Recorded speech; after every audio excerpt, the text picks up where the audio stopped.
मृत्युर्मा अमृतं गमय आविराविर्मयेधि ॐ शान्ति शान्ति शान्ति हरिः ॐ तव कथामृतं तप्तजीवनं कविभिरीडितं कल्मषापहं श्रवणमङ्गलं श्रीमदाततं भुवि गृह्णन्ति ये भूरिदा जनाः Let we be protected, let we be nourished. Let we strive with energy and vigor. Let our study be enlightening and not give rise to hostility.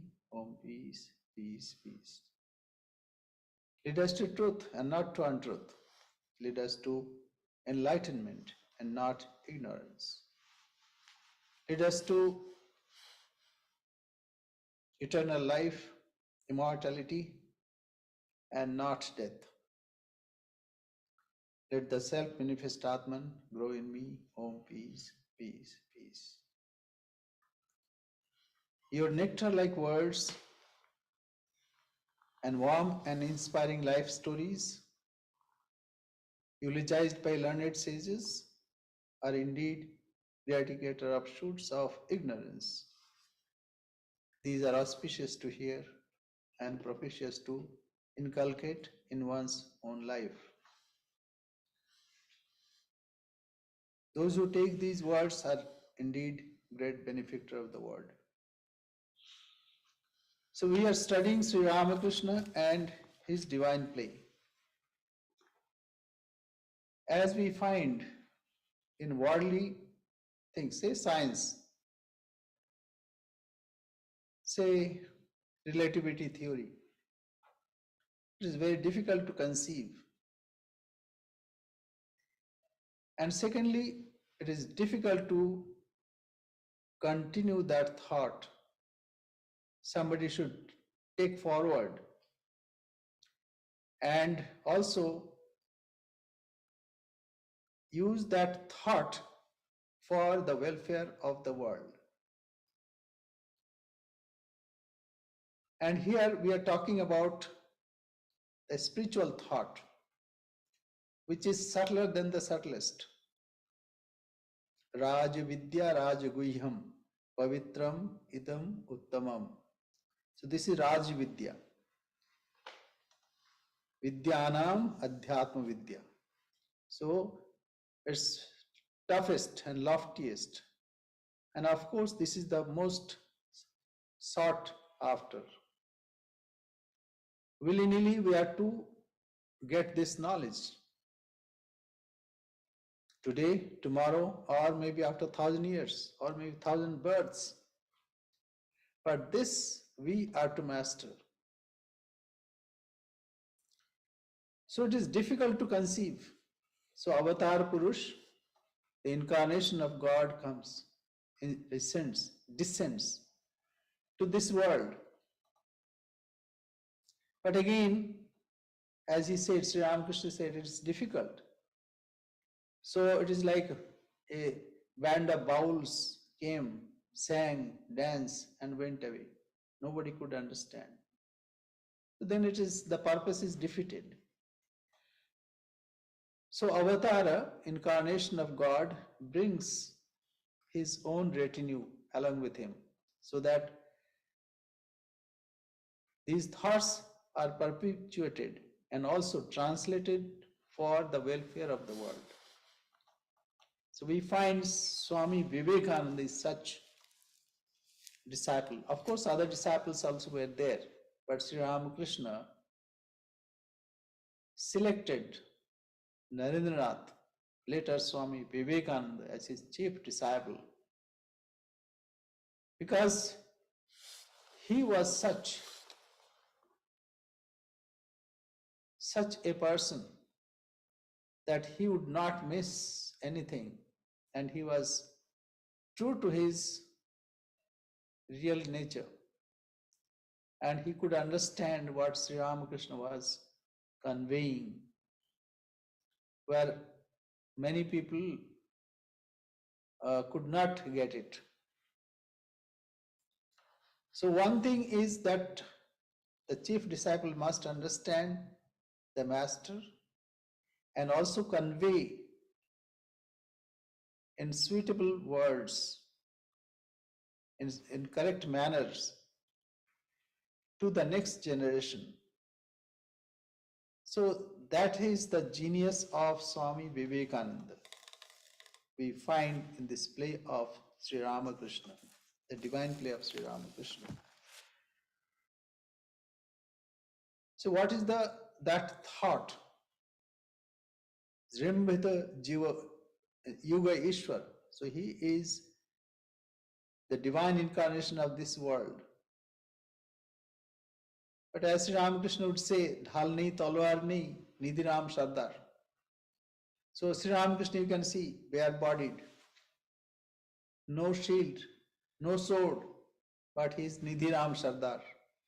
He is one of the warriors, big warriors. So what is that? The importance, the important factor in the life of Sri Ramakrishna. Tyagishwara he Naravara, Deho Pade Anurag. See, God of renunciation. Just can you imagine? You see, we find in the life of Sri Chaitanya. So he wanted to have Diksha. Diksha means sannyas Diksha. So Guru wanted to test him. So he said, stretch out your tongue. So it stretched out. And he put sugar on it. And sugar fell down. It did not stick there. Guru thought, yes, is right for initiation. Such a control over senses. In the life of Sri Ramakrishna also we find he was married and he and Holy Mother lived in the same room for 6 months. And Sri Ramakrishna later told to devotees, and special devotees, that I told my mind, here is your wife, married wife, and here are you. If you have any kind of desire, so this is the, you can have it. But as soon as he thought about it, he went into samadhi. Just unimaginable. And then, during Tantra Sadhana, Vaishnavi, his guru used to bring all kinds of articles. And one of them was, he has to lie down at the lap of a naked young girl, and he did it without any effort. So all this shows that what a renunciation that we find in the life of Sri Ramakrishna. So this renunciation is to be inculcated. And Narendra did that. First he identified. And people misinterpreted many times the teachings of Sri Ramakrishna. But Narendranath corrected them. So this is the work of disciple, chief disciple, main disciple, that he has to see that it should be taken properly. The teachings are to be taken properly. So that is why importance of Narendranath. So first importance of the incarnation, that means Sri Ramakrishna. What a renunciation. You know, when somebody told Holy Mother that Sri Ramakrishna's life is harmony of religions, then Mother said, Baba, my son, it is not that he calculated and did that, but his main teaching is renunciation. Vivek, Vairagya, renunciation. But it is difficult to talk about this. So as Sri Ramakrishna also said. So anyway, whatever we can take, that is good.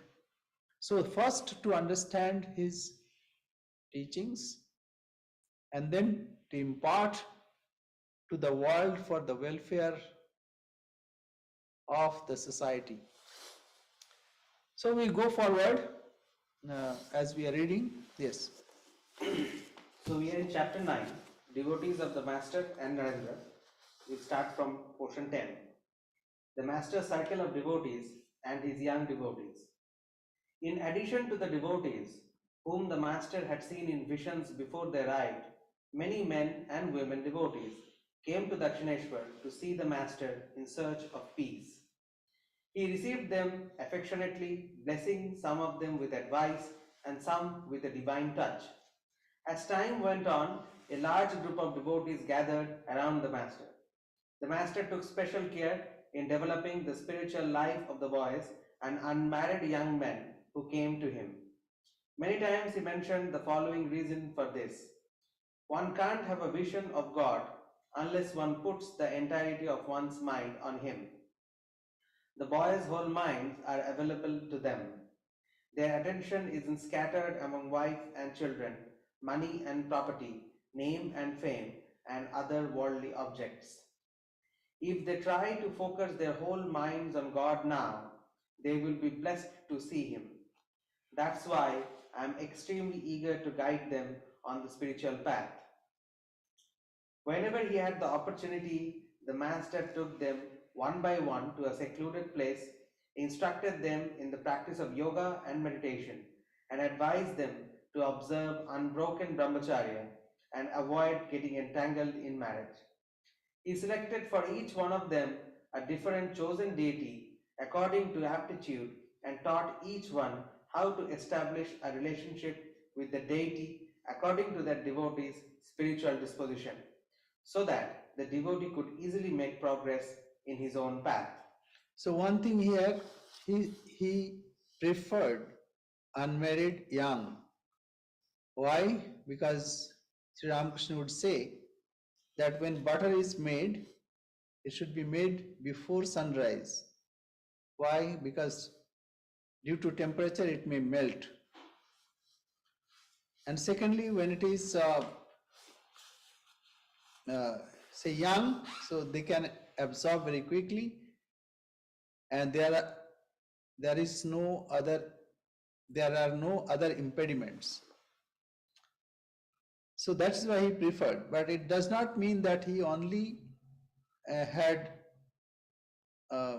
young and unmarried disciples. Swami Advaita. Yeah, Swami Advaitanand, even Swami Mahapurush also was married. But anyway, what he meant is that he wanted total involvement. Even Swami Yogananda was married. So, and not only that, householder devotees also were there. Okay, we go ahead. Number 11. How the Master advises householder devotees and the general public. After reading the description above, one should not conclude that the Master preferred to teach his young male disciples and had little grace and compassion for his householder devotees. The Master knew that many of those men and women had neither the ability nor the time to practice the most advanced spiritual disciplines, so he did not instruct them in the same manner as he did the young men. Rather, he taught householders to slowly reduce their desires for lust and gold, and he constantly guided them on the path of devotion so that they might eventually attain God. He first advised them to live unattached in God's world and to carry out their respective duties like servants in the house of a wealthy person. He encouraged them to practice chastity as much as possible. He told them, after having one or two children, a husband and wife should live like brother and sister, keeping their minds focused on God. He also directed them to follow the path of truth, to deal with people in a straightforward way and to be content with simple food and clothing, shunning luxury.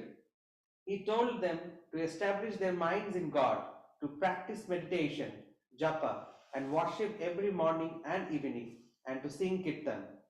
If he realized that some of these householder devotees were incapable of doing that, he would advise them to go into solitude and chant Hari's name while clapping their hands, or to sing kirtan with the relatives and friends. Many times we heard him say the following to groups of men and women. And I quotes, the way to realize God in the Kali Yuga is the path of bhakti as prescribed by Narada. People will be liberated merely by singing the name and glories of God. In the Kali Yuga, human beings depend entirely on food to live.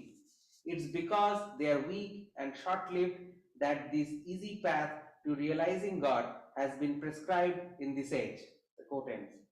So as not to discourage them, as he talked about yoga, meditation and difficult spiritual practices, he would say, one who has renounced the world is supposed to call on God.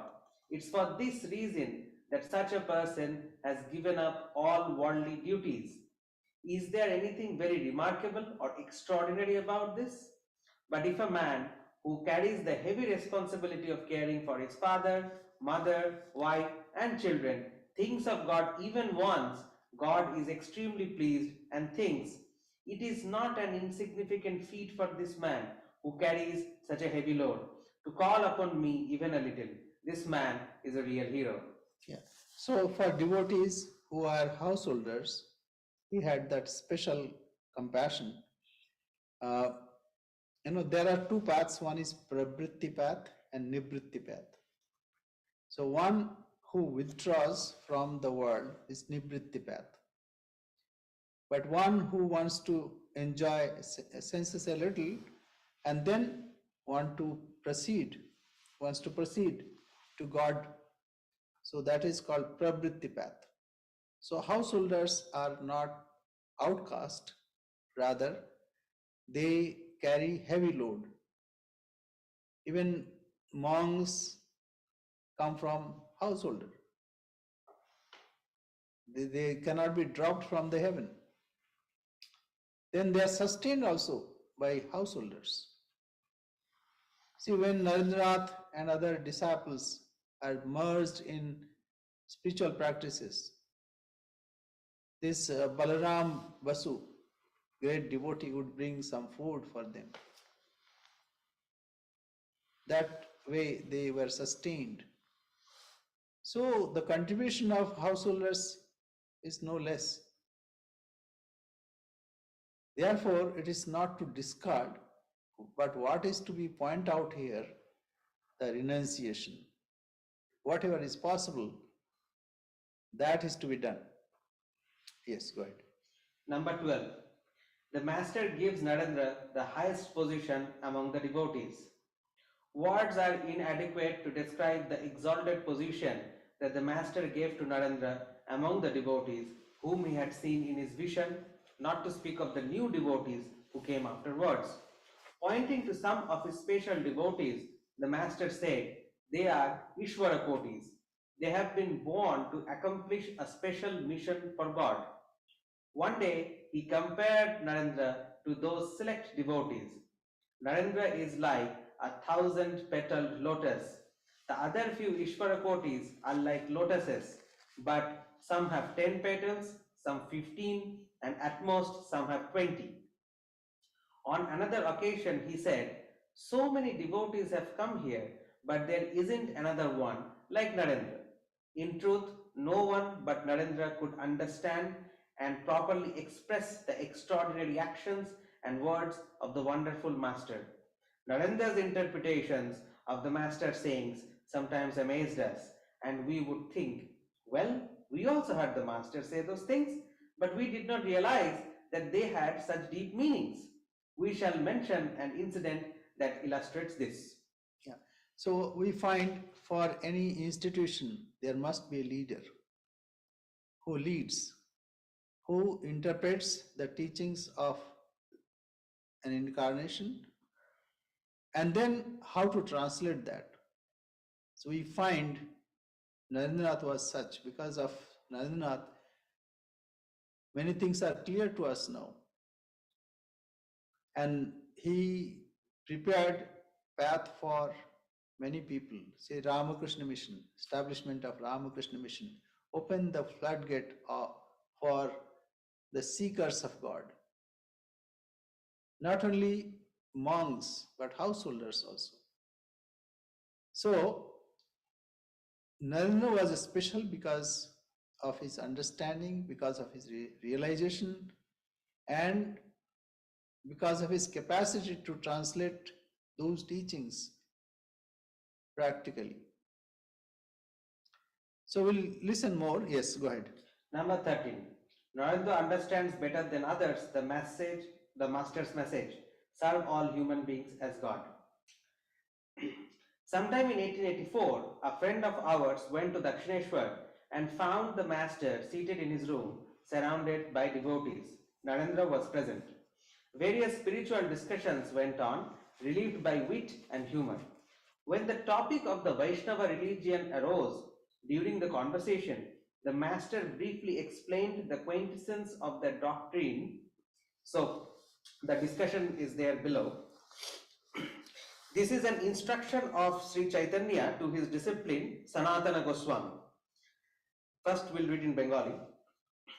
Jibe daya name ruchi Vaishnava sevan iha binno dharma nahi shuno Sanatan.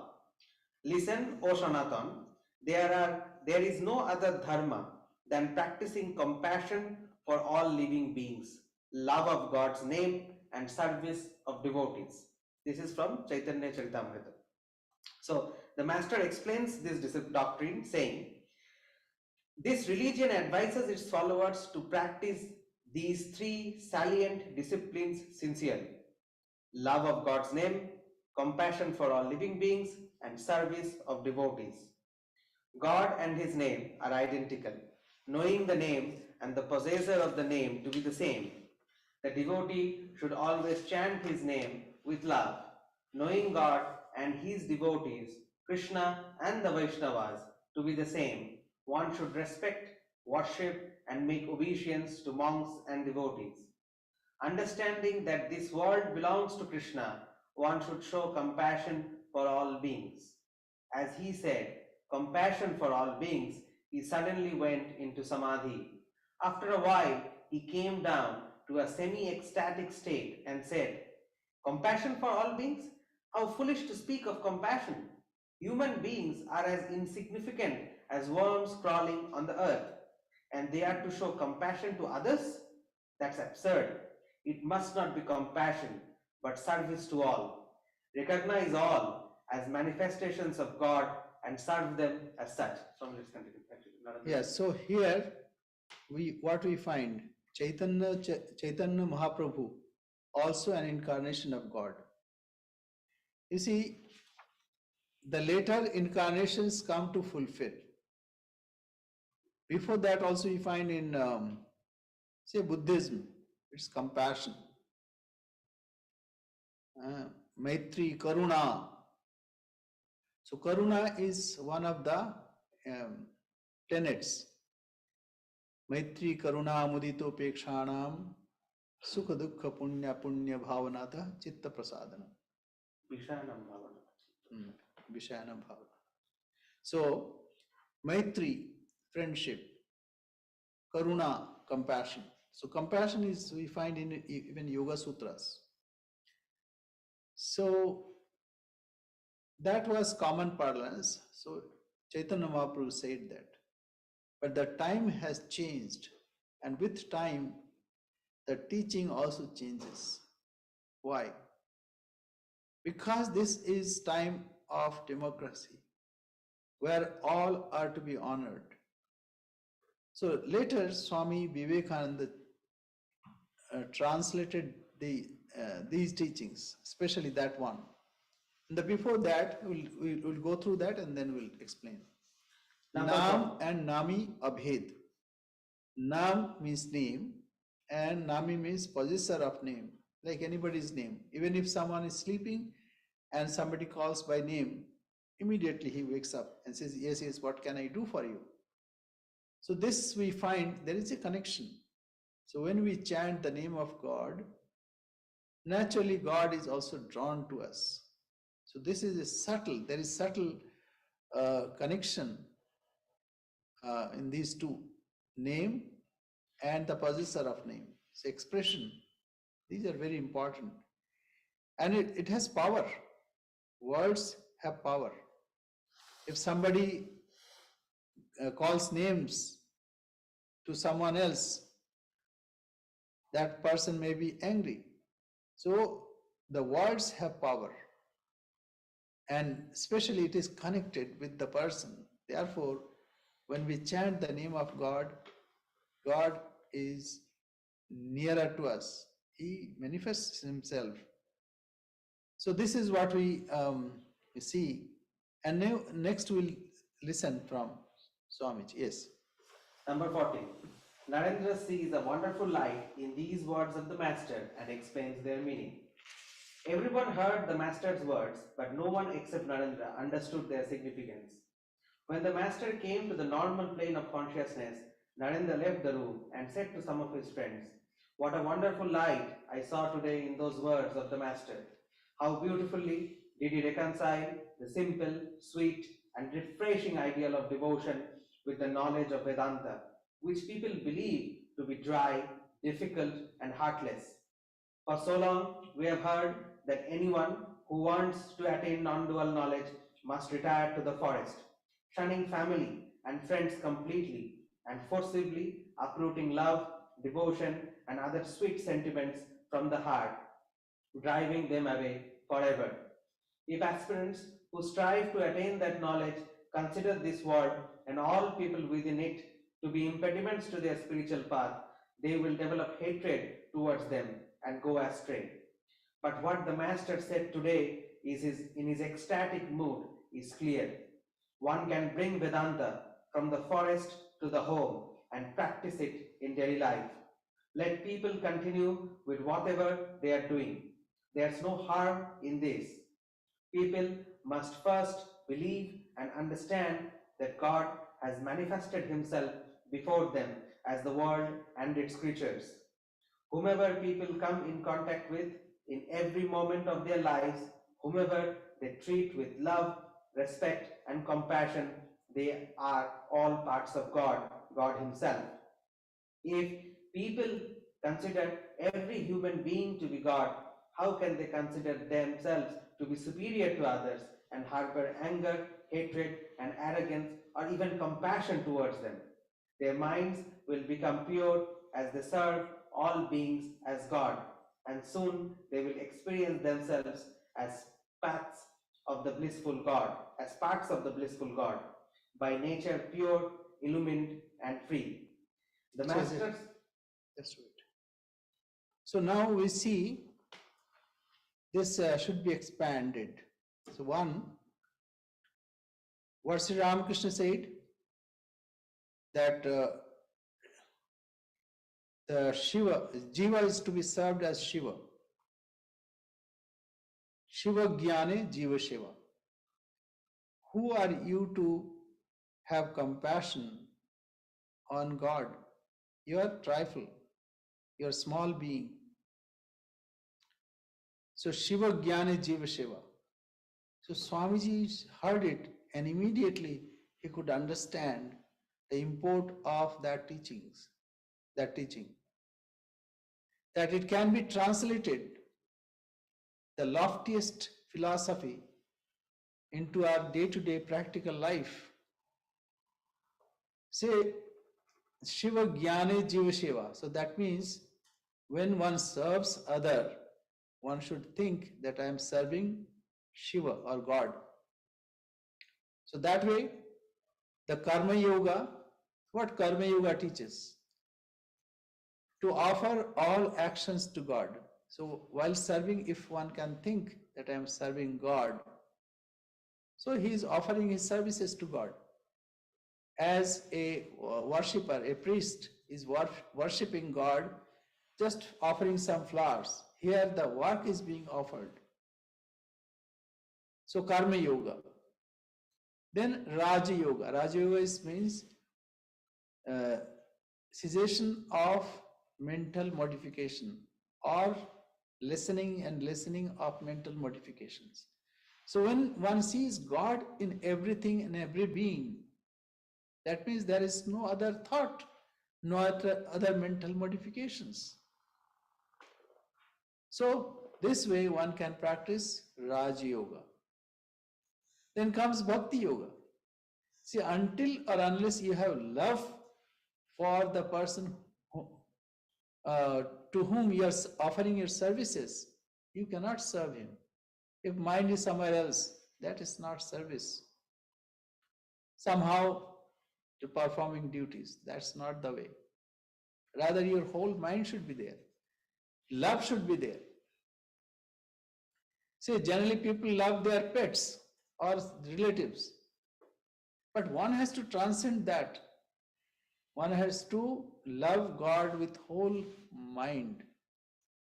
So Karma Yoga, Raj Yoga and Bhakti Yoga. So all three yogas. Now what about Jnana Yoga? It fulfills Jnana Yoga also. Why? Because Shiva alone is there. Neha nanasti kinchana. It is Shiva and Shiva alone. It may look like different form, but it's God and God alone who is in front of us, and we are to serve him. So this way, this teaching, Shiva Jnana Jiva Shiva, fulfills all kinds of yogas. Not only that, just imagine that even our day-to-day action will be transformed wherever we are.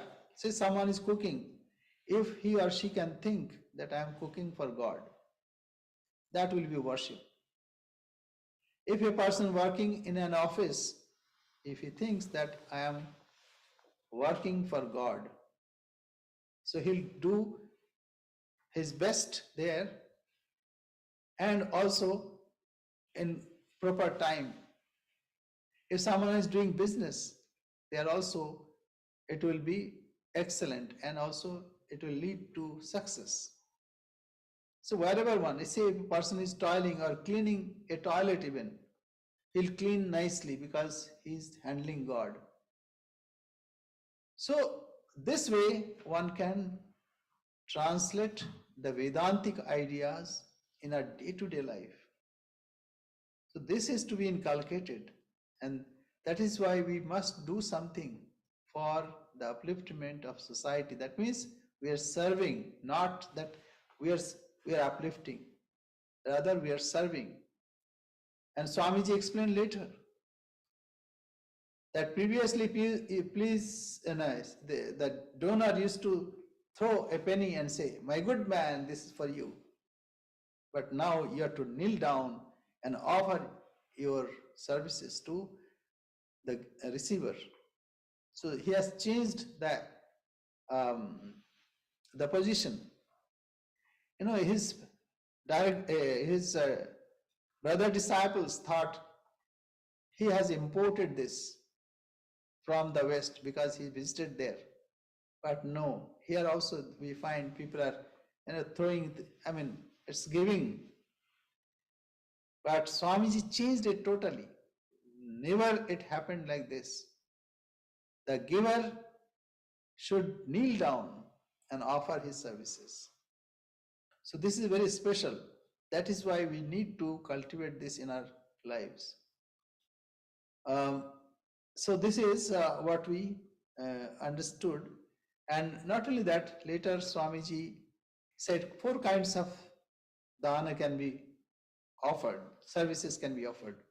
By offering food, by offering life. Life means medicine and serving ailing person, and also Oshadhanpatya, supporting diet.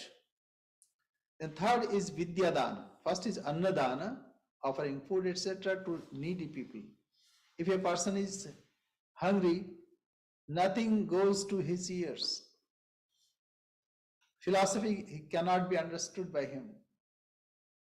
So first food is to give in. First, shelter is to be given. And second comes Jivan Dan, Annadan, Jivan Dan. Then third is, say like recently there was earthquake in Turkey. So there immediately the food was to be given. Immediately the service, say medical service was to be given. So we are happy that India participated there and offered that. So this service, Jivan Dan, very important. Otherwise, people would die. And flood, at the time of flood also we see that. Third is Vidya Dan.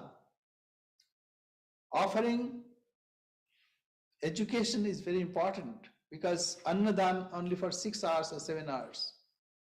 Medicine only that person when one is ailing that much. But a person who is imparted, who the education is imparted to whom, he can improve himself and also others. So this has snowballing effect. It spread all over. So that's why Vidya Dan is very important. And the fourth is Dharma Dan. So Dan here, Dan is not offering. So Dharma Dan cannot be given by each and everyone. Only those who are authorized for that or those who live such a life can offer that, but all three can be done. So here also we have started that first, that means serve God in man. And we are very happy that some devotees participate in it.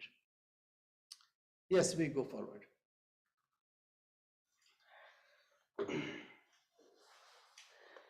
The Master's words also shed a special light on the path of devotion. As long as an aspirant can't see God in every being, it isn't possible to attain true and supreme devotion. When true devotees serve human beings as Shiva or Narayana, they see God in others and are soon blessed with supreme devotion. The followers of Karma Yoga and Raja Yoga will also find great light in the Master's words. Embodied beings cannot remain without activity for even a moment, so their duty is to perform every action as service to God within human beings. Thus, they will soon reach the goal. If it's the will of God, I shall proclaim to the world at large the noble truth that I have heard today. I shall preach this wonderful message to all, the wise and the ignorant, the rich and the poor, the Brahmin and the Pariah. When he entered the realm of Samadhi, the extraordinary Master constantly shed a wonderful light on the paths of knowledge, devotion, yoga, and karma, and illumined the ways of human life. Unfortunately, we could not understand his words at the time. Only the talented Narendra understood his divine messages to a great extent and sometimes amazed us with his explanations to them. Yeah. So here we found that why Narendra was given that important stature. So he later translated these ideas into practical Vedanta. See, Swamiji used to tell that he who has plunged headlong in the sense enjoyment, so he has lost his ways. And he who living everything of this world merged and mortifies his flesh, he also has lost his ways. So there must be some midway, Madhyapantha, where the loftiest teachings of Vedanta can be translated into our day-to-day life. So later Swamiji enunciated that practical Vedanta. Vedanta, as the name, Vedanta. We local people say Vedanta. What is this Vedanta? It is difficult. Like Swami Ranganathanji was told that some ladies, some people, were praising. Oh, very nice lecture. So he asked what kind of lecture it was. Oh, ये वेदांत की बातें हम क्या समझे, हम साधारण लोग हैं, and Vedantic principles what we could understand. So that was even in India, that was the situation. And even if when you say Vedanta, oh Vedanta, very so it is like awe-inspiring. But Swamiji translated that Vedanta into teachings which are applicable in our day-to-day life. So that is the genius of Swami Vivekananda. And he taught practical Vedanta. It is practicable. It's not Brahma Satyam Jagan Mithya. Everything is Mithya. No. Whatever we see, we can translate that into the divine being. Neha nanasti kinchana. Here there are not many. That's why he said, Bahurupe Shammukhe Tomar Chhadi Kotha Khuji Ishar. Where thou seekest God, leaving aside God in so many forms. Jive Prem Kore Jai Jon, Shei Jon, Sheviche Ishar. He is serving God who loves the Jiva as God.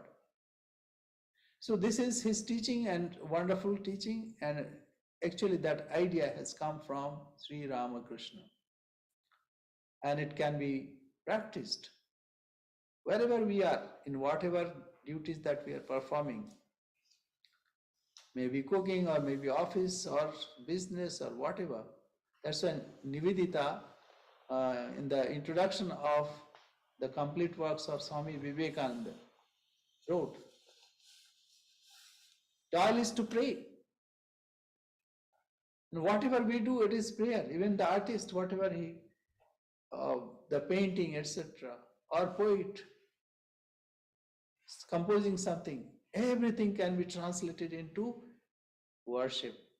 So this is speciality of Ramakrishna, Sri Ramakrishna's teaching, and this is the divine play. And Narendranath played a wonderful part in this. We go to chapter 10, the festival, great festival at Panihati. Panihati is a few miles north to Dakshineshwar, say about 5-6 miles, on the Ganges, Ganga, to north. So there, a great disciple of Chaitanya Mahaprabhu used to come and meditate and sing the glories of God. So Chaitanya Dev could find out that, and that you are thief, you go there, you enjoy, I think Nityananda, you go there and enjoy the bliss of God. Now I'll punish you today. So he said, yes, Mahaprabhu, Nityananda Mahaprabhu. So he said, okay, feed all the devotees with flattened rice and yogurt and sweets. So on that occasion, people would gather there. So that is why festival at Panihati. And later we also know that the lady Aghormani Devi, that mother of baby Krishna, used to live there. So that is very pious place, very nice. This is on the Ganga, so we'll read from that chapter. Yes. Chapter 10, the great festival at Panihati. Number 1, Narendra accepts a teaching job. We had already described how Narendra finally took refuge in the Master and was blessed, thus ensuring that his family would never suffer from want of plain food and simple clothing.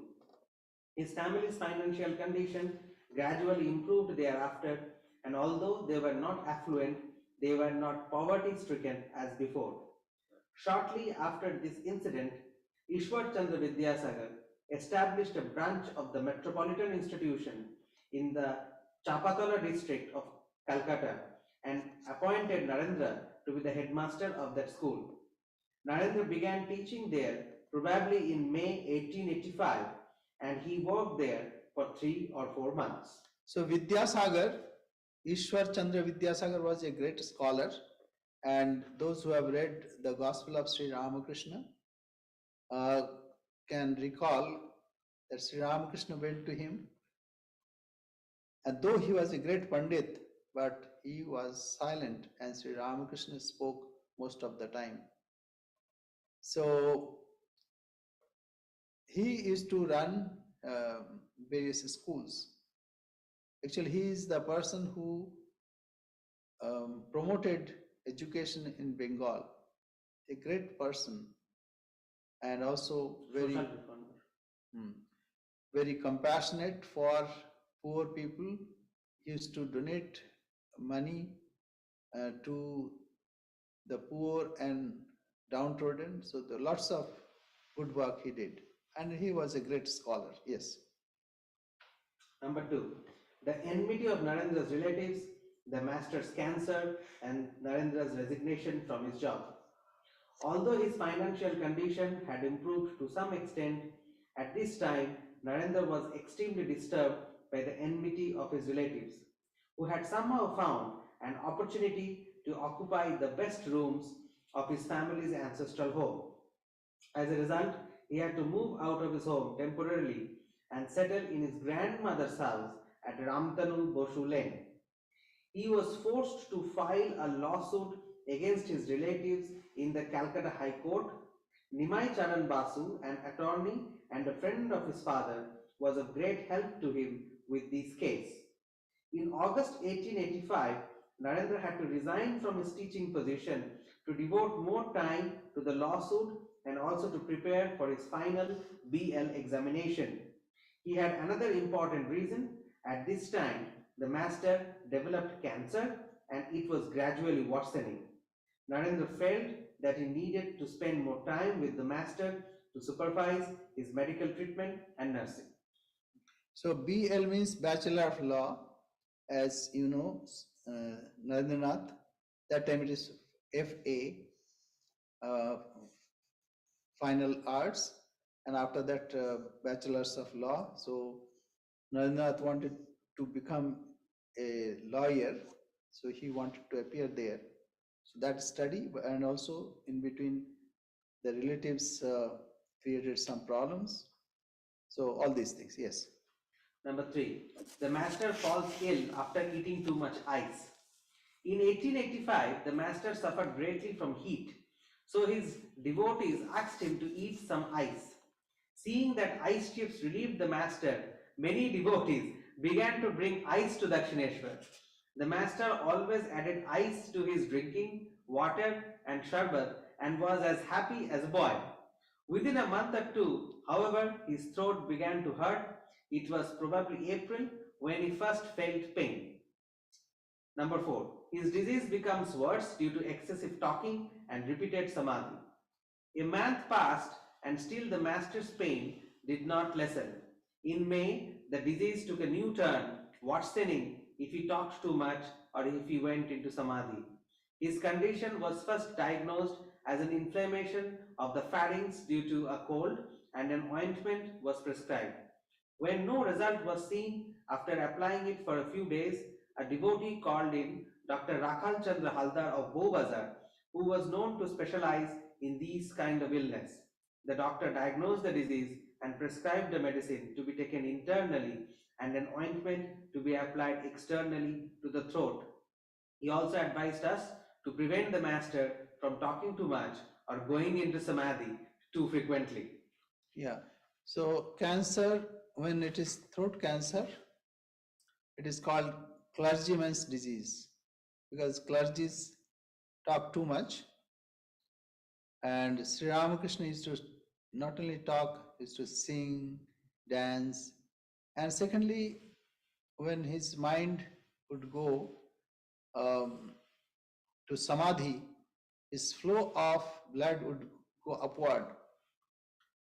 So whatever is the reason, maybe that cold condition and also talking too much, whatever happened, he developed cancer. Yes. Number 5. The history of the great festival at Panihati. The 13th day of the bright fortnight of Jaishtha, mid-May to mid-June, drew near. On this day, every year, a special festival of the Vaishnava sect is held in the village of Panihati on the Ganges, a few miles north of Calcutta. The story of the austerity and burning renunciation of Raghunath Das Goswami, one of Chaitanya's main disciples, is well known in Bengal. Raghunath was the only son of an extremely wealthy man. When he first came to take refuge in Chaitanya at Shantipur, having renounced a beautiful wife and immense wealth, Chaitanya advised him to stay at home for a while to ensure that his renunciation was not superficial. Raghunath obeyed Chaitanya's command and returned home, but his intense desire to renounce the world lay hidden in his heart as he continued to help his father and uncle by performing his worldly duties as they did. Although he stayed at home, with his father's permission, he would occasionally visit the disciples of Chaitanya, live a few days in their holy company, and then return home. The days thus rolled on as Raghunath waited for the right moment to renounce the world. Eventually, Chaitanya took his monastic vows and moved to Puri, leaving Nityananda to preach the Vaishnava religion. Nityananda made the village of Khardaha on the Ganges his headquarters and began to travel throughout Bengal, initiating many people into his faith, singing and preaching God's name. Once, when Nityananda was preaching in Panihati along with his followers, Raghunath came to see him.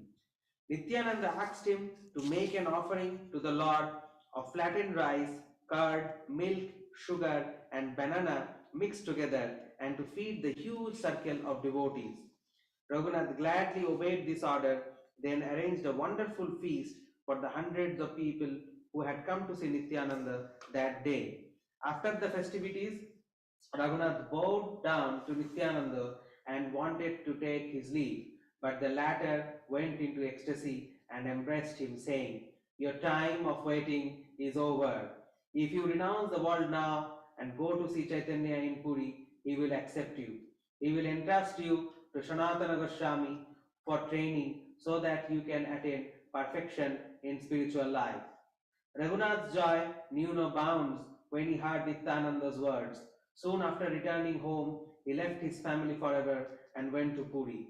Raghunath left Panihati, but every year from then on, the Panihati Vaishnava devotees have observed that day in commemoration of him, arranging a feast to honor Chaitanya and Nityananda so that they can have God's grace as Raghunath did. In the course of time, it became known to devotees at the festival of flattened rice of Panihati. So it is a very nice coincidence that Sri Ramakrishna also visited that place. So it is said that the Great One makes a place a pilgrim place of pilgrimage. So we also go there, uh, remembering such great ones. Yes. Number 6. The master decides to attend the festival. We have mentioned elsewhere, see number 2822, that the master had attended the great festival of Panihati many times. But for many reasons, he had not gone there for several years, not since the arrival of his English educated devotees. He expressed a desire to attend the festival this year, 1885, with his devotees, telling us, "Many Kirtan singers come there on that day and open a fair of bliss, a mart of Hari's name. You belong to the group of young Bengal. You have never seen such a fair. Let us go and see the festival." Ramachandra Datta and some devotees were excited by the master's proposal, but others were concerned about the master's painful throat and tried to discourage him. To pacify them, he said, "I shall eat a little lunch early and will stay at the fair only a couple of hours. It won't do much harm. Excessive bhava samadhi may increase the pain in my throat, but I shall try to control myself in that respect. With these words, he eliminated all objections and the devotees began to arrange for his trip to Panihati. 7. Arrangements before the departure. At 9 a.m. on the 13th day of the You see, bridegroom just a night, minute, this is very nice practice in Bengal. They sing kirtan, say kind of very mellifluous singing that is most the offering of devotion to Sri Krishna. So kirtan is one kind of singing, and second another kind of thing is like Hare Rama, Rama Rama, Hare Hare, Hare Krishna, Krishna Krishna, Hare Hare. So this 16 names and 32 letters. Sholonam Botrish Akkhar. So they sing for, some sing for 24 hours without break. Some sing 48 hours. Some sing 72 hours without break. So because they have various parties and they sing according to the raga of that time when it is being sung. And some like Japa Yajna, here we can see we do Japa Yajna. So we have volunteers who come at various times and continue. So some people will do Japa and some other people will sing that 16 names and 32 letters of Rama and Krishna and Hari. So this is a special the practice of Bengal. We don't find anywhere like this. But in other places, like Japa Yajna is there. So anyway, so such thing, people suggested that Sri Ramakrishna should not go because then he'll be in Samadhi and it will hurt. The throat will be hurt. But Sri Ramakrishna said, no, I'll control. But what happened later, we'll see. So it is time.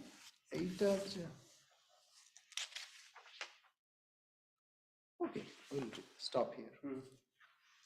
Because then the description comes. Then how Sri Ramakrishna went there and what happened, it's a great joy to recount. So we'll stop here. Hope there is no question. Any question? No question, fine. Yes. Was Swami Vivekananda Lakshmana in a past life? No. Sri Ramakrishna himself said that he came from 7 rishis, one of the 7 rishis who are meditating in Akhanda. Then but there is no division, there is no separation. So, it is difficult to understand. We have this division. But if you ask a scientist, he'll say this is apparent. But actually it is energy and energy alone that matters. There is no division. So as you are subtle, you go to subtle realm, you can understand that. And then Sri Ramakrishna also said he is Nara Narayana. So Nara Narayana, special manifestation of God. So it is not Lakshmana. Lakshmana is only there to obey Ramchandra. No. He was here to spread the teachings of Sri Ramakrishna. But one of the disciples was from the part of Ramachandra and one from Arjuna. So it is there. And one, say, Shivanandaji Maharaj from Buddhist tradition and 2 from Christian tradition, Sharat and Shashi, Swami Sardananda and Swami Ramakrishnananda. So he gathered from various sources. Sri Ramakrishna brought, all stalwarts. And Brahmananda ji was Rakhal, cowherd boys, companion of Sri Ramakrishna. Yes. Um,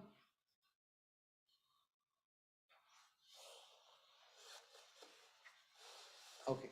okay, it's just a simple question. Well, yeah, go Where ahead. is Panahati? Is that a place in Calcutta? Panihati. Panihati. Panihati. So Calcutta, Not the Calcutta. and then north of Calcutta is 5 miles north is Dakshineshwar. Another 5 miles or 6 miles north of Dakshineshwar is Panihati. It's like a village. Yeah, Panihati, you can Google it. Nowadays you can see it. Google and It's see like it. a small town now. Yeah, now it is Calcutta, part of Calcutta. But before that it was a village. Okay, and you can Google it when you go back. Okay.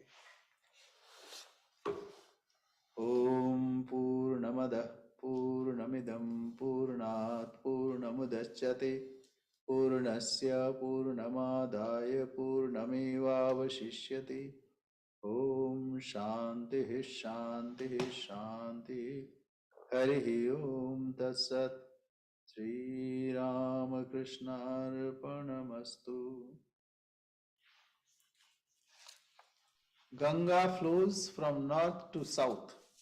So if you Google it, you can find it is on the Ganga. Oh, it's also on the Ganga. Thank you very much. All Jai Ma. holy places in India mostly Pranam have Swami ji. banks of the Namaste. Ganges River. Namaste, Swamiji. Pranam Swamiji. Namaste. Pranams Maharaj. Jai Ma Swamiji. Jai Ma, Jai Ma. Jai Ma.